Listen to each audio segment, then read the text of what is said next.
Hello friends, કેમ છો? Welcome to my channel. તો આજે હું તમારી સાથે નવરાત્રિમાં આઠમ અને નોમના દિવસે જે કન્યા પૂજન કરવામાં આવે છે તેમાં જે થાળી બને છે એ થાળીની રેસીપી તમારી સાથે શેર કરવા માંગુ છું. તો અહીંયા મેં ખીર બનાવવા માટે જે ચોખાની ખીર બનાવવામાં આવે છે એના માટે મેં અહીંયા 1 લીટર દૂધ લઈ લીધું છે અને તેની સાથે 2 મુઠ્ઠી જેટલા ચોખા મેં લીધા છે અને તેને મેં 5 મિનિટ માટે પલાળી દીધા હતા. અને અહીંયા મેં કાળા ચના લીધા છે, તમે જોઈ શકો છો. આને પણ મેં 5 થી 6 કલાક સુધી પાણીમાં પલાળી દીધા હતા. તો ચાલો આપણે રેસીપી સ્ટાર્ટ કરીએ. તો અહીંયા મેં 1 લીટર દૂધ લઈ લીધું છે. દૂધની અંદર જે મલાઈ આવે છે એ મલાઈની સાથે જ મેં દૂધ લીધું છે. બધાને કન્ફ્યુઝન હોય છે કે 1 લીટર દૂધની સાથે આપણે કેટલા ચોખા લેવાના. તો અડધા લીટર દૂધ સામે તમે 1 મુઠ્ઠી જેટલા ચોખા તમે લઈ શકો છો. તો અહીંયા મેં 1 લીટર દૂધ લીધું છે, એની સામે મેં 2 મુઠ્ઠી ભરી ચોખા લીધા છે. તો ચાલો હવે આપણે ખીર બનાવવાનું સ્ટાર્ટ કરીએ. તો અહીંયા મેં દૂધને ગરમ કરવા માટે મૂકી દીધું છે. તમે જોઈ શકો છો દૂધનો ઉભરો આવે ત્યાર પછી આપણે એની અંદર ચોખા એડ કરવાના છે. તો તમે જોઈ શકો છો આપણા દૂધનો ઉભરો હવે આવી ગયો છે. તો હવે આની અંદર આપણે જે ચોખા પલાળેલા હતા એ ચોખા આની અંદર એડ કરવાના છે.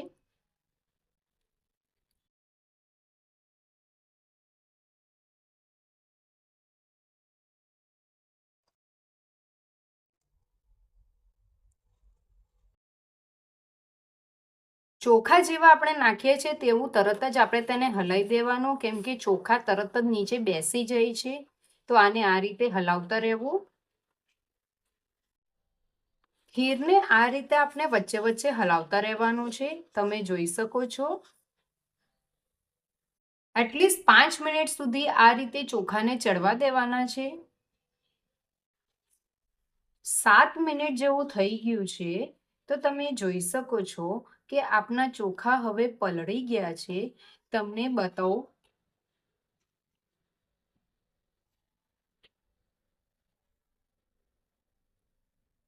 ચોખાનો દાણો હાથમાં લઈએ તો આ રીતે એ મસળી જાય છે, એટલે કે આપના ચોખા હવે ચડી ગયા છે. તો હવે આની અંદર આપણે ખાંડ એડ કરવાની છે. તો અહીંયા મેં અડધી વાટકી ખાંડ લીધી છે, તે એડ કરું છું. એલચીનો પાવડર છે તે એડ કરું છું. 1 ચમચી જેટલો એલચી પાવડર છે. થોડીક બદામની કતરણ છે તે એડ કરું છું. તમારે ડ્રાયફ્રૂટ્સમાં તમને જે ભાવે એ ડ્રાયફ્રૂટ્સ તમે નાખી શકો છો.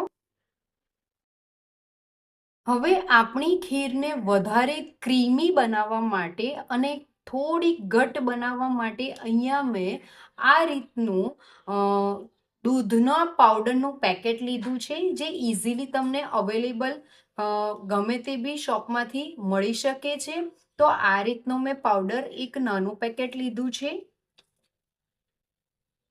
અને તેને આ રીતે દૂધની અંદર, ઠંડા દૂધની અંદર મેં નાખીને તેને મિક્સ કરી દીધું છે. તમે જોઈ શકો છો ગાંઠા જરીક પણ નથી આની અંદર. અને આને ઠંડા દૂધમાં જ એડ કરવાનું, પછી જ ખીરની અંદર એડ કરવાનું છે, નહીં તો ગાંઠા પડી જશે. તમે જોઈ શકો છો. હવે આને આપણે ખીરમાં એડ કરી દેવાનું છે, હલાવતા જવાનું છે અને દૂધનો જે પાવડર આપણે મિક્સ કરેલું દૂધ છે એને નાખતા જવાનું છે. તો સૌથી પહેલા આ રીતે આપણે હલાવતા જઈએ અને દૂધનો પાવડર આ રીતે એડ કરતા જઈએ, જેથી ગાંઠા નહીં પડે.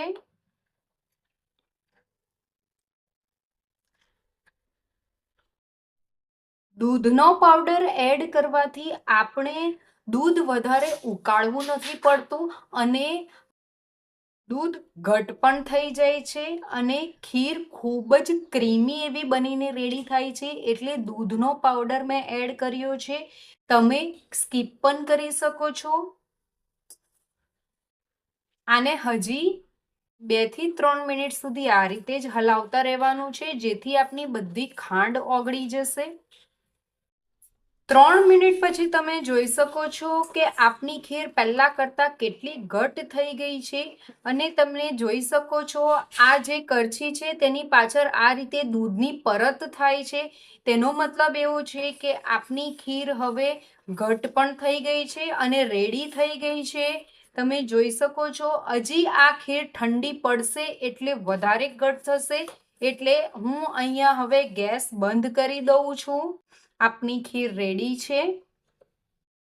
હવે આ બાજુ આપણે જે ચના લીધા હતા, જે આપણે પલાર્યા હતા, એ ચનાને મેં કુકરમાં લઈ લીધા છે અને તેની અંદર હું 2 ગ્લાસ જેટલું પાણી એડ કરું છું। તમે જોઈ શકો છો મેં પાણી એડ કરી દીધું છે। તો હવે આપણે ચનાને બાફવા માટે મૂકી દેવાના છે। એટલીસ્ટ 4 થી 5 સીટી સ્લો ફ્લેમ પર બોલાવવાની છે, એટલે આપણા ચણા એકદમ પરફેક્ટ બફાઈ જશે।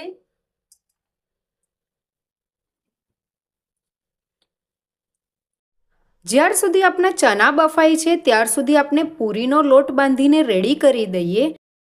અહીંયા મેં 2.5 કપ લોટ લીધો છે, તેની અંદર હું 1 ચમચી જેટલું મીઠું એડ કરું છું। જો તમે વ્રત માટે પૂરી બનાવતા હોય તો તમે તેની અંદર સિંધવ મીઠું એડ કરી શકો છો। મેં અહીંયા સાદું મીઠું એડ કર્યું છે। 3 ચમચી તેલ એડ કરું છું।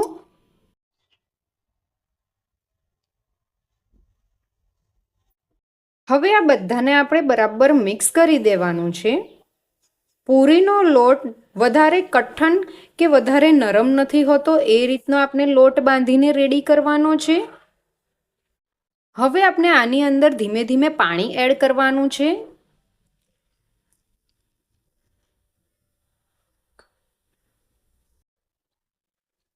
અને કઠણ લોટ બાંધીને રેડી કરવાનું છે। ન વધારે કઠણ ન વધારે સોફ્ટ, રોટલી કરતાં કઠણ લોટ બાંધવાનો છે। તો મેં અહીંયા લોટને બાંધીને રેડી કરી દીધો છે। તમે જોઈ શકો છો આ રીતનો કઠણ લોટ બાંધવાનો છે। હવે એને ઢાંકીને એટલીસ્ટ 10 મિનિટ સુધી રવા દેવાનો છે, રેસ્ટ આપવાનો છે। તો હવે એને ઢાંકીને આપણે મૂકી દઈએ। તો હવે આપણા ચણા પણ બફાઈ ગયા છે। આપણે તેને એકદમ જ ઠંડુ થવા દેવાનું છે કુકર, પછી જ એને ખોલવાનું છે। તો તમે જોઈ શકો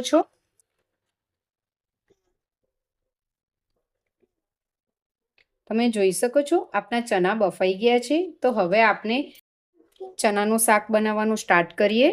તો સૌથી પહેલાં આપણે એનો મસાલો રેડી કરવાનો છે।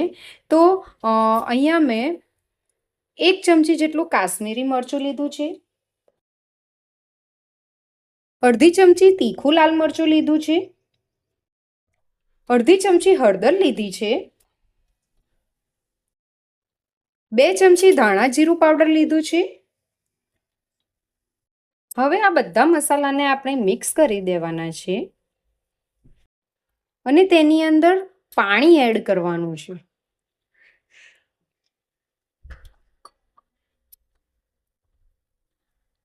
તમે જોઈ શકો છો આ રીતે પાણી એનું રેડી કરી દેવાનું છે। પાણી નાખીને એનો મસાલો રેડી કરી દેવાનો છે અને 2 મિનિટ સુધી આમ જ તેને પલાળી રાખવાનો છે, જેથી આપણા બધા મસાલા થોડા ફૂલી જશે। હજી હું થોડું પાણી એડ કરું છું। આ રીતે એનો મસાલો રેડી કરવાનો છે। તો હવે આપણે ચનાનું શાક બનાવવાનું સ્ટાર્ટ કરીએ। તો અહીંયા મેં પેણી લઈ લીધી છે, તેની અંદર 3 ચમચી જેટલું તેલ મેં એડ કરી દીધું છે। તેની અંદર હું તેલ ગરમ થઈ ગયું છે એટલે તેની અંદર 1 ચમચી જેટલું જીરું એડ કરું છું। જીરું આ રીતે તતરી જાય એટલે તેની અંદર 1/2 ચમચી જેટલી હિંગ એડ કરું છું। હિંગ થઈ ગયા પછી આપણે જે મસાલો રેડી કર્યો હતો એ મસાલો આની અંદર એડ કરવાનો છે।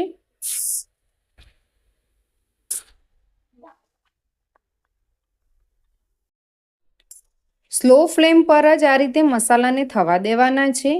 1 મિનિટ સુધી તમે જોઈ શકો છો જ્યાર સુધી આપણા મસાલા થાય છે ત્યાર સુધી અમે અહીંયા આદુનો ટુકડો લીધો છે. એ આદુના ટુકડાને આપણે ગ્રેડ કરીને નાખવાનું છે.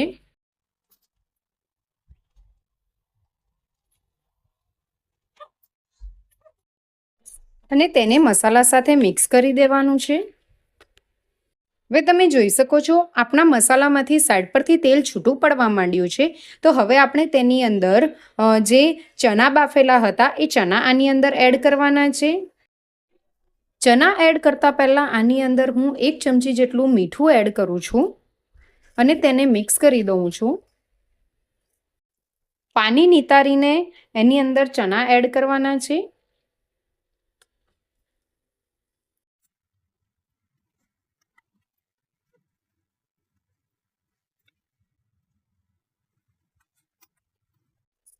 હવે આ બધા ચણાને બરાબર મિક્સ કરી દેવાનું છે અને તેને 5 મિનિટ સુધી આ રીતે થવા દેવાનું છે, જેથી જેટલો બી મસાલો છે એ બધો ચણાની સાથે કોટ થઈ જશે. તો 5 મિનિટ પછી તમે જોઈ શકો છો આપના ચણાની ઉપર બધો જ મસાલો કોટ થઈ ગયો છે. તો હવે લાસ્ટમાં આની અંદર આપણે આમચૂર પાવડર એડ કરવાનો છે. આમચૂર પાવડરને લાસ્ટમાં જ એડ કરજો, કારણ કે આમચૂર નાખવાથી આમચૂર ગરમ ગરમમાં બળી જાય છે. ચણા બરાબર થઈ જાય પછી જ આમચૂર પાવડર એડ કરવાનો. હવે આની ઉપર હું કોથમીર એડ કરું છું.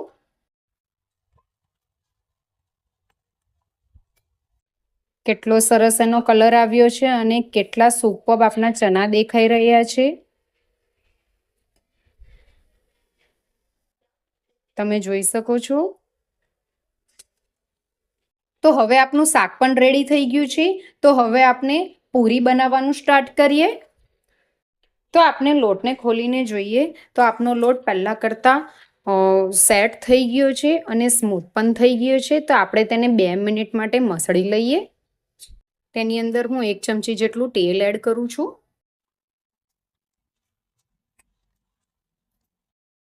તો લોટના મેં આ રીતે ભાગ કરી દીધા છે અને તેને આ રીતે કરીને તેના નાના નાના લુવા કરી દેવાના છે.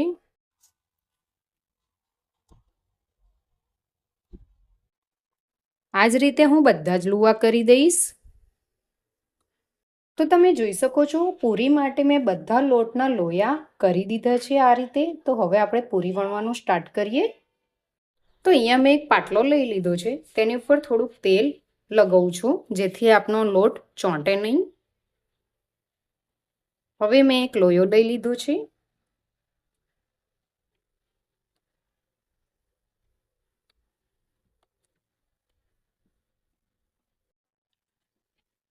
આટલી પૂરી વણવાની છે. આટલી મેં એની થિકનેસ રાખી છે. તમે જોઈ શકો છો આટલી પૂરી વણીને રેડી કરવાની છે. તો આ જ રીતે હું બીજી પૂરી પણ વણી લઉં છું.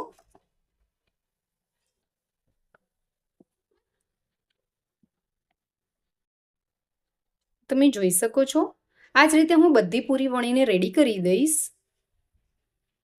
તો અહીંયા મેં તેલ ગરમ કરવા મૂકી દીધું હતું. હવે આપણે પૂરીઓ એડ કરીએ એની અંદર.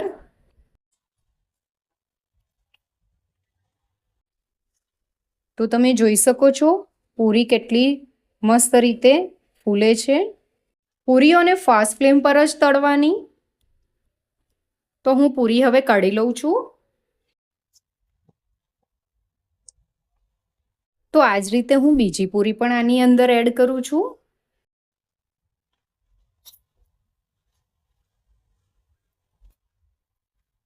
તમે જોઈ શકો છો પૂરીઓ ફટાફટ તળાઈ રહી છે અને એકદમ જ ફૂલી રહી છે દડાની જેમ.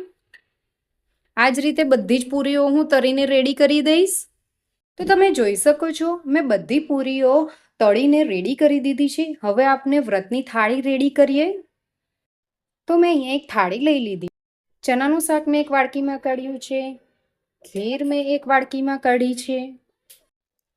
એક વાડકીમાં મેં કેળા લીધા છે અને મેં પૂરી જે તળીને રેડી કરી હતી તે મેં મૂકું છું.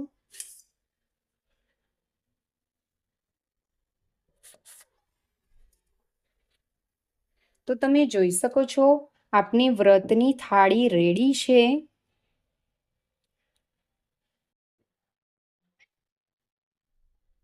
ખૂબ જ ડિલિશિયસ આપની થાળી દેખાઈ રહી છે. આઠમ અને નોમની કન્યા પૂજનની થાળીની રેસીપી તમને કેવી લાગી એ મને કમેન્ટ કરીને જરૂર જણાવજો. તમને મારી આજની રેસીપી ગમી હોય તો મારી રેસીપીને લાઈક કરો, શેર કરો અને કમેન્ટ કરો. અને તમને જો મારી ચેનલને સબસ્ક્રાઈબ ન કરી હોય તો મારી ચેનલને સબસ્ક્રાઈબ કરો અને બાજુમાં આપેલા બેલ આઇકનને દબાવો, જેથી મારી નવી નવી રેસીપી તમારા સુધી સૌથી પહેલી પહોંચે. Thank you for watching. Bye bye.